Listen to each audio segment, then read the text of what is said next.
Okay, in this video we're going to look at some of the strengths and weaknesses of aggregate supply side policies. So before we do that, just as a recap, basically when you're looking at when the government is more likely to implement supply side policies relative to in comparison to when they're likely to use demand management policies, they're likely to be trying to stimulate demand when we have like low inflation, when there's weak aggregate demand, and when we're at low capacity utilisation. So basically, we're compared to our productive capacity up here, we're working in sort of this zone down here, the very low end of the supply spectrum. Got plenty of spare capacity, so our best way to boost growth would be to try and boost aggregate demand.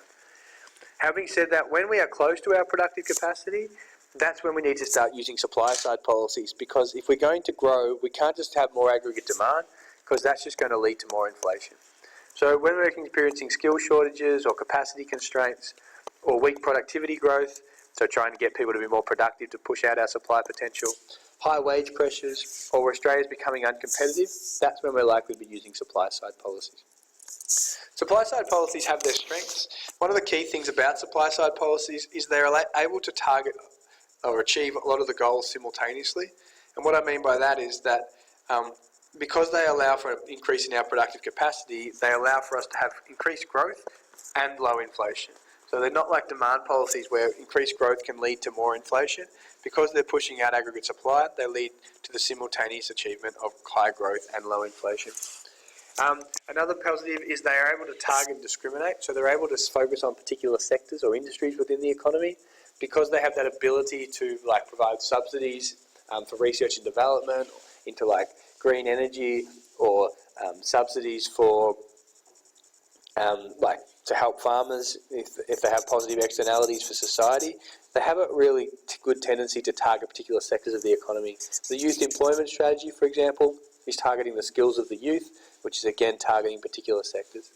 So that's another positive. And the other thing is they are able to attract foreign investment because they can do things like lowering the company tax rate, which allows for increased foreign investment from other countries, which again makes us more internationally competitive and gives us access to more capital, which we can use to become more productive.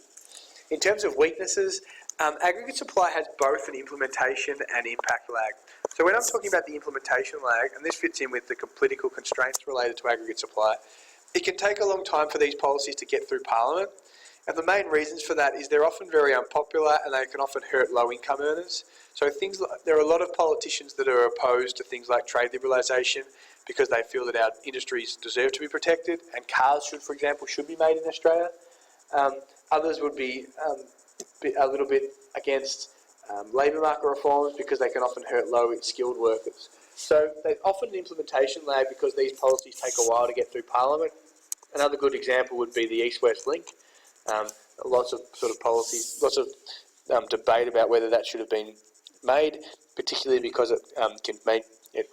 it's going to take over people's homes and impact the environment and things like that.